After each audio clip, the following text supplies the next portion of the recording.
اللهم صل على محمد وآل محمد. اعوذ باللہ من الشیطان الرجیم. بسم اللہ الرحمن الرحیم. اللہم صل علی محمد و آل محمد.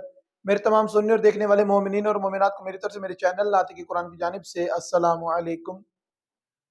آج جس مسئلے کی طرف آپ سب کی توجہ مبذول کرانی ہے کہ اکثر ایک سوال پیدا ہوتا ہے کہ جو پرندے ہیں ان کے فضلے کا کیا فقہی حکم ہے، وہ ناپاک ہے، نجس ہے، اگر وہ لباس پہ لگ جائے تو نماز پڑھ سکتے ہیں کہ نہیں پڑھ سکتے. آج ان چیزوں کی وضاحت کرنے کے لیے آپ کے سامنے حاضر ہوا ہوں.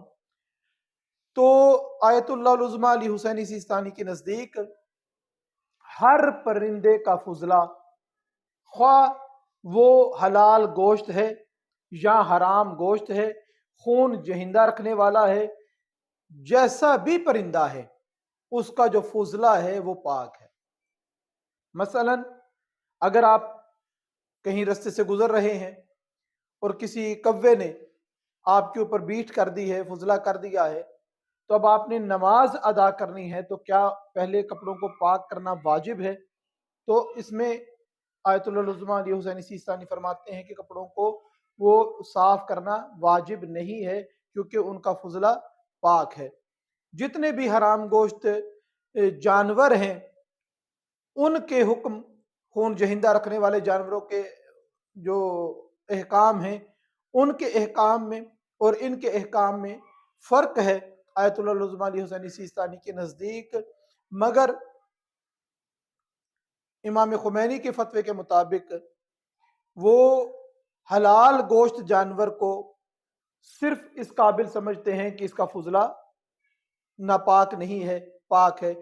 لیکن جو حرام گوشت پرندہ ہے، جو حرام گوشت پرندہ ہے اس کا فضلہ ناپاک تصور کیا جاتا ہے آیت اللہ العظمیٰ علی امام خمینی کے نزدیک.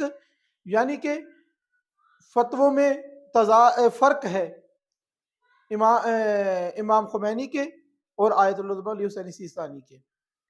امام خمینی جس طریقے سے جانوروں کا حکم ہے کہ حرام گوشت جانور کا جو اور خون جہندہ رکھنے والے کا جو فضلہ ہے وہ ناپاک ہوتا ہے، وہ یہی حکم پرندوں پر بھی ہے کہ حرام گوشت پرندے جو ہیں خون جہندہ رکھنے والے، ان پرندوں کا جو فضلہ ہے وہ ناپاک ہے.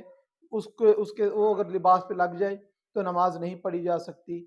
جتنے بھی مقلدین ہیں آیت اللہ العظمیٰ علی حسینی سیستانی کے، اگر ان کا سامنا اگر ایسے کسی معاملے سے ہو جائے، کسی جانور کا فضلہ ان کے کپڑوں پر لگ گیا، ان کے جسم پر لگ گیا، تو وہ اس کو کیا کہتے ہیں، اس کے ساتھ نماز پڑھیں گے تو نماز خراب نہیں ہے، نماز باطل نہیں ہے، ان کا لباس اور جسم نجس نہیں ہے.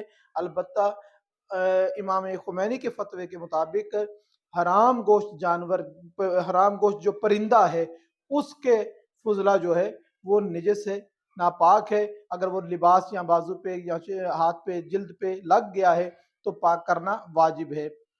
اسی مسئلے کو مد نظر رکھتے ہوئے اگر وہ مقلدین جو آیت اللہ العظمیٰ امام خمینی علیہ رحمہ کے جو مقلدین ہیں، اگر وہ رستے سے جا رہے ہوں اور اگر کسی مسجد پر وہ دیکھیں کہ کسی کوے نے، کسی چیل نے وہاں پر بیٹھ کر فضلہ کیا ہے، بیٹھ کی ہے، تو اب ان کے مقلد کے لیے واجب ہے کہ پہلے اس مسجد کو پاک کرے پھر اپنے کام پر جائے. البتہ آیت اللہ العظمیٰ علی حسینی سیستانی کے نزدیک ان کے مقلدین کے لیے ایسا مسئلہ نہیں ہے. ہاں البتہ آیت اللہ علی حسینی سیستانی علیہ رحمہ نے احتیاط بتائی ہے کہ احتیاط کرے. بہتر ہے کہ نہ لگے، فضلہ صاف ہو، لباس پہ بھی نہ لگا ہو، جسم پہ بھی نہ لگا ہو، لیکن احتیاط ہے.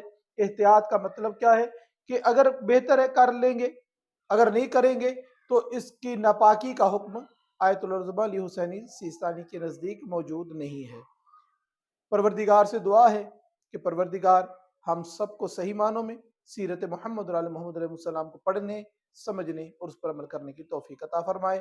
وما علینا الا البلاغ المبین.